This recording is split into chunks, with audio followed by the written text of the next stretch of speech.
Hello, welcome to the third episode in our marriage series. In case you're watching this for the first time, I am Jesse and she is Diana. We have been married. This month we've made 6 years in marriage. And we thought we would share an experience of some of the things we are learning and some of the insights and lessons on this journey. In case you have missed out on the others, you can find them on our YouTube channel. Today, we would like to engage the gears and focus on the aspect and subject of love. How do we express it and how do we appreciate it? Before we got married, we had the opportunity to read the book, The 5 Love Languages by Gary Chapman. Probably it is something that is familiar to you, or if not, you can look it up. This is a book that brings out the aspect and the element of how we appreciate love and how we can make the other person feel loved. In that book, he says there are 5 love languages. The first one is quality time. The second, acts of service. Then gifts, physical touch, and affirmation. What is interesting about these love languages is that, one, it's not only what is your love language, it's important that you learn to speak the other person's love language. But also, it's important to note that most of these love languages, we got to appreciate them as we grew up. So, when we did this survey, we discovered something quite interesting. Our love languages were the opposite of each other. I discovered that Diana's love language was quality time. Diana, tell us more about what is so special about quality time. How does it come to be your number one love language? Okay.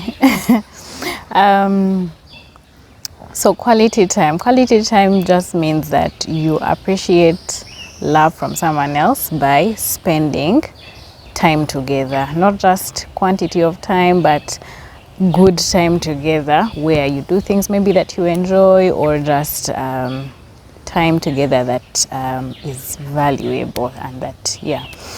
So I think for me, growing up, we as a family with my parents and siblings, we spent a lot of time together, did a lot of things together, went out together, a lot of the stuff we did together. My dad would take us out, even if it was just going for a ride or going to places. He used to take us out a lot. My mom would take us out a lot. And then we just used to do a lot of activities together as a family. So I think for me, that's how I grew up, knowing that love comes from spending time together. When somebody gives you their time, it's an expression that they love you. Okay. Yeah. Great. Thank you. And what is surprising is, while quality time is her number one, for me, it is number 5. In other words, it is the least. My number one is words of affirmation. When I do a presentation, or when I'm smart, or anything that I do, and someone just says, that was a good job, you spoke well, you made such a fantastic impact on that audience, or anything that I do, for me it heightens my esteem. I feel so encouraged. I feel like I'm in the moment. That is how much words of affirmation speaks to me. So for me, my number one is words of affirmation. Yeah. Like I said, what is interesting, then I want to say something? Yeah, and for me, that is my list. Because I feel like if I've done a good job, I know I've done a good job. I don't need anybody to tell me that I've done a good job. Yes. Even if you come and tell me that I didn't do a good job, and I know that I did, I don't care. Okay. Yeah, so, yeah. Yes. And as you have heard Diana share, the fact that her number one is my list and my number one is her list, that was a bit of a challenge. And so we had a bit of a struggle expressing love to each other in a way that we would appreciate. Because if my love language is affirmation, my tendency is, because I feel loved when I'm affirmed, there is a tendency or a temptation to think that the way to make her feel loved is equally to affirm her. But for her, that is the least, So what were some of the challenges you found, for instance, as in the early stages when we were, speaking each other's language? What were some of the struggles you found in expressing love to each other in light of these love languages?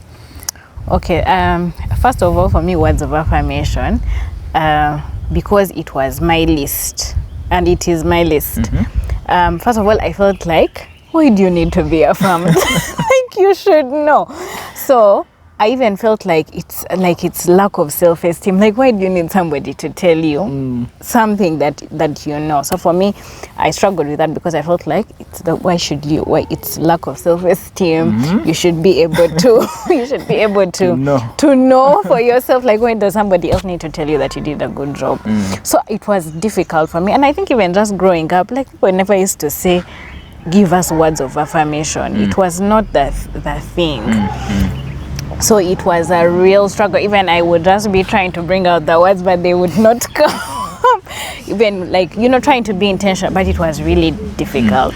And then quality time, because for me it was my primary. If I was not receiving it, then it was like you cannot tell me that you love me with words rather than expressing it in time. Okay, great.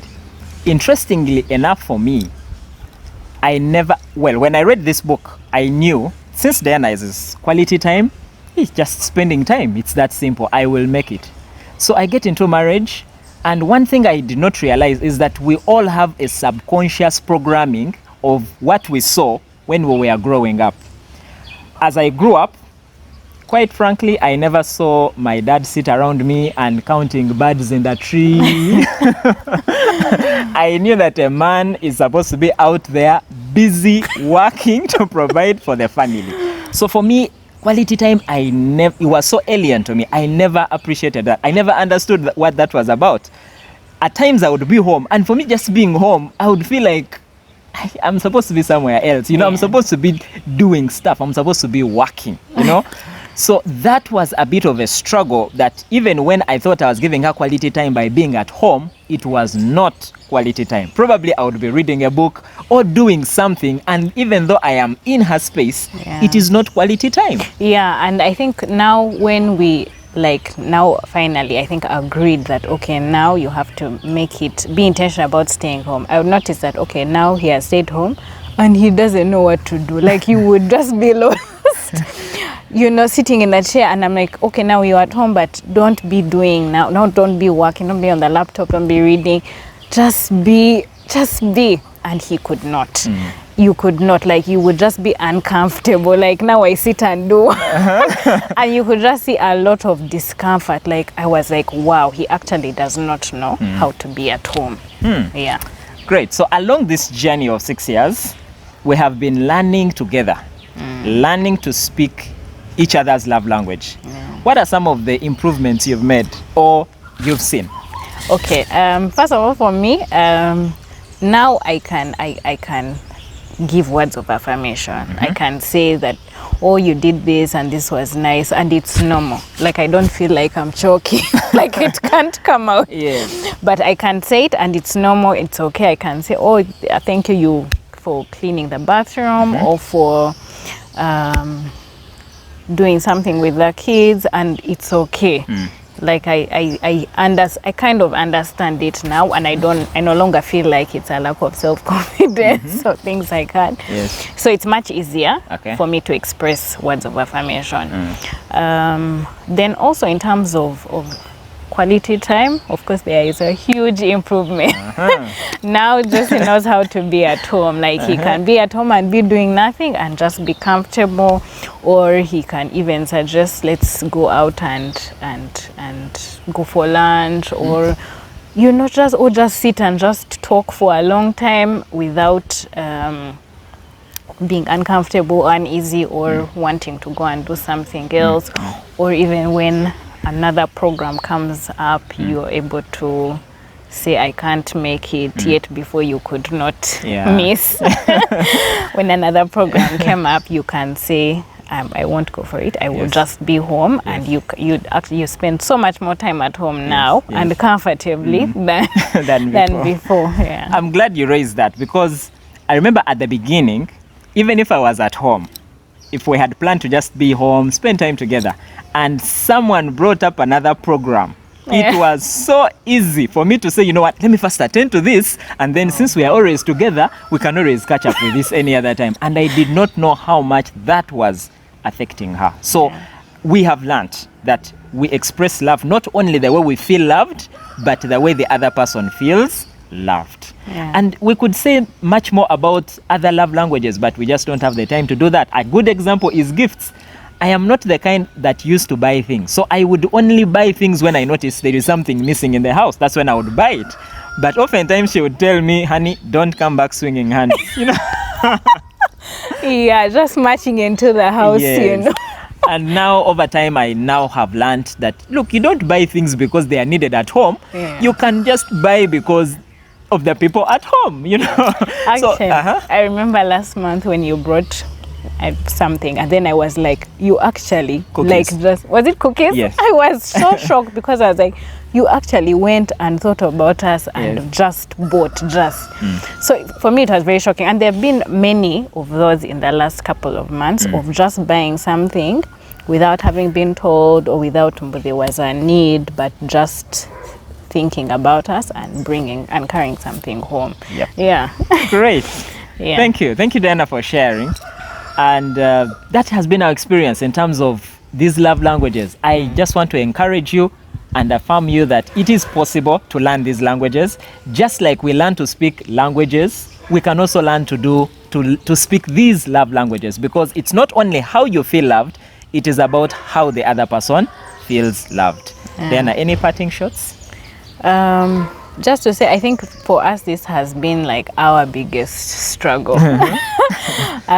Because you just cannot get it. You just cannot understand the other, because it's like most of it comes from the way you were raised. Absolutely. So you can't see what the other person means. And I think even though I talked about it a lot, I could see he just couldn't get it. And I think for me now, the time that he started staying home, and I realized that you didn't know how to stay at home, I think for me was now to start saying that, okay, I need to start understanding, rather than getting annoyed or being judgmental, but to understand that, okay, he actually doesn't know how to do this thing, and he needs help and grace as he learns this. So to understand that when someone is not expressing love the way that you want, it's not because they are refusing to, but maybe they just don't know how. Great. Thank you so much for watching. I hope that has been encouraging to you. Together we can get better. Be intentional about learning each other's language, and you can bring more warmth and more joy, more happiness into that marriage. Thank you, and see you in the next video. God bless.